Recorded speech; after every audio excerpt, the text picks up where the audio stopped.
In 2011, silver did something absolutely insane. While gold climbed a respectable 70%, silver? It exploded 440%. Investors were euphoric. Forums were buzzing. People were calling it the trade of the decade. But here's the twist. Just months later, silver crashed 60% in a matter of weeks, while gold barely flinched. 2020? Same story. Silver surged 47% in just a few months during the pandemic. Gold went up too, but silver was on fire. Then, boom, it dropped 20% while gold held strong. 2023, silver jumped 25%, then gave it all back. Gold? Steady as ever. Why does this keep happening? You see, most people think silver and gold are basically the same. They're both shiny metals, both stores of value, both safe havens during economic chaos, right? Wrong. Silver is the rebellious younger sibling. It swings harder, crashes faster, and can make or destroy fortunes in months. Gold? Gold is the steady older brother who never loses his cool. But here's what's really mind-blowing. The reason silver is so volatile isn't just about supply and demand. It's not just because silver is cheaper, and it's definitely not because investors are irrational. There's a hidden force at play, something Wall Street veterans know, but retail investors rarely understand. And once you see it, you'll never look at precious metals the same way again. Silver has a split personality. It's trapped between two worlds. On one side, it's a precious metal like gold, a store of value, a hedge against inflation. On the other side, it's an industrial commodity. It's in your phone, your solar panels, your car, your medical equipment. Gold doesn't have this problem. Gold just sits there looking pretty, holding value. But silver is being pulled in two directions at once. When the economy booms, factories need more silver. Price goes up. When recession fears hit, investors flee to precious metals. Price goes up again. But when both forces reverse, silver doesn't just fall, it collapses. And there's more. The silver market is tiny compared to gold. We're talking about a market that's 1/10 the size. So when big money moves in or out, it's like dropping a boulder in a bathtub instead of a swimming pool. The waves are massive. But here's the million-dollar question. Is silver's volatility a bug or a feature? For some investors, it's a nightmare. For others, it's the greatest opportunity in precious metals. Because here's the thing, that if you understand why silver moves the way it does, you can position yourself to benefit from it instead of getting crushed by it. So today we're going deep. We're breaking down the 5 fundamental reasons why silver is more volatile than gold. We're looking at real data, real examples, and real strategies that separate winners from losers in the silver market. By the end of this video, you'll understand exactly why silver acts like it's on steroids compared to gold. You'll know the hidden dynamics that drive those wild price swings. And you'll have the knowledge to decide whether silver belongs in your portfolio. And if so, how to approach it without getting wrecked. This isn't hype. This isn't conspiracy theory nonsense. This is the real economics behind one of the most misunderstood assets in the financial world. Stick around, because what you're about to learn could change how you see precious metals forever. Let's start with the biggest reason. Silver's dual nature. Gold is simple. About 50% of gold demand comes from investment. Another 45% goes to jewelry. Only about 5% is used in industrial applications. Gold is primarily a monetary metal, a store of wealth, period. But silver, roughly 50% of silver demand comes from industrial uses. Another 25% is jewelry, and only about 25% is pure investment demand. Half of all silver mined every year goes straight into factories. Solar panels need it. Each panel contains about 20 grams because silver is the most conductive metal. Your smartphone has silver in it. Medical equipment uses it because silver kills bacteria. Electric vehicles are loaded with it. When the economy is booming, industrial demand for silver skyrockets. During the 2010 to 2011 commodity supercycle, silver demand from industry jumped 15% in just 2 years. Silver prices tripled. But then recession hits. Factories slow down. Industrial demand for silver drops off a cliff. And here's the problem. Silver is also a safe haven asset. So investment demand should pick up during recessions, right? Exactly. Silver gets whipsawed between these two forces. Look at 2008. When Lehman Brothers collapsed, silver crashed 50% from its peak. Why? Because industrial demand collapsed faster than investment demand could pick up. Gold only dropped about 25% and recovered much faster. Silver's correlation with industrial metals like copper is about 0.6 to 0.7, but its correlation with gold is also around 0.7 to 0.8. It's literally being pulled in two directions constantly. During expansions, silver can outperform gold by 2 times or 3 times. During contractions, it underperforms by just as much.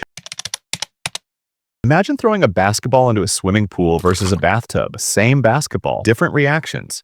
That's gold versus silver. The total value of all gold ever mined is around $13 trillion. Silver, about $1.4 trillion, one-tenth the size. Daily trading volume in gold is massive. Hundreds of billions. Silver's volume, much smaller. So when big money moves, chaos. A hedge fund deploying $500 million into gold barely moves the needle. That same $500 million into silver, the price can jump several percentage points in hours. This happened during the 2021 Wall Street silver movement. Reddit investors coordinated buying. In just days, silver jumped from $25 to $30, a 20% move. Gold moved maybe 2 to 3%. Here's another factor, leverage. Because silver is cheaper, around $24 versus gold's $2,000, traders can control much larger positions with the same capital. This creates feedback loops. When silver drops, leveraged traders hit margin calls. Forced selling, more drops, more margin calls. Suddenly, you've got 10 to 15% crashes in a day. Over the past 20 years, silver's average daily price movement has been 2.5 times higher than gold's. In times of market stress, March 2020, September 2008, silver's liquidity can just disappear. And price action becomes absolutely wild. Who buys gold? Central banks, sovereign wealth funds, massive institutions managing billions. They buy gold as strategic reserves. Long-term holds, decades. In 2022, central banks added over 1,000 tons of gold to reserves. These aren't traders flipping for quick profits. But silver? Silver is the poor man's gold, more accessible. A silver coin costs $30 versus $2,000 for gold. This attracts smaller investors, first-timers, and speculators looking for bigger percentage gains. And retail investors tend to be more reactive, more emotional, more likely to chase momentum up and panic sell down. 2011 is the perfect example.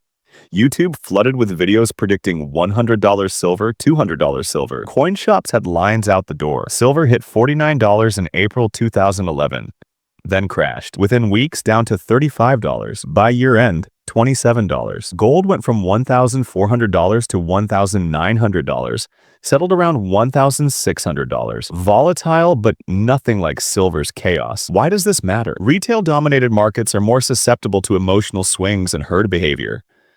When silver moves up, social media amplifies it. New buyers rush in.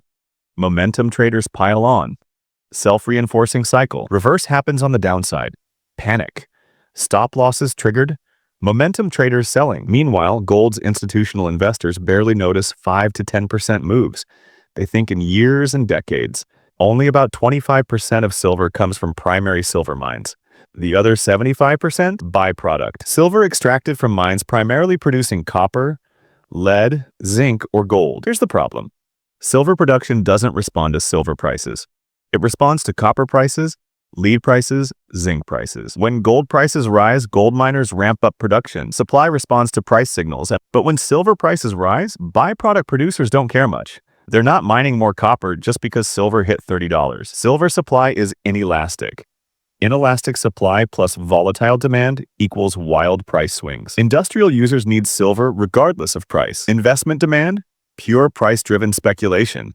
So industrial demand can be steady while investment demand collapses, silver tanks, or vice versa. Gold has massive above-ground stocks accumulated over millennia. Silver? Much smaller because it gets consumed. Electronics, solar panels, medical applications. From 2015 to 2021, silver ran consecutive supply deficits, but prices didn't consistently rise because inventories got drawn down. Silver's supply chain has too many pressure points moving in different directions. The silver futures market is massive compared to the physical market. The amount of silver in futures contracts can be many times larger than actual annual mine production, a paper market dwarfing the physical market. Hedge funds, algorithmic traders, speculators, they're not taking delivery. They're betting on price movements. In and out in days, hours, minutes. In 2011's lead-up, speculative net long positions hit records, money pouring in from momentum traders. Then the trend broke. Positions unwound in panic. Margin calls forced liquidations.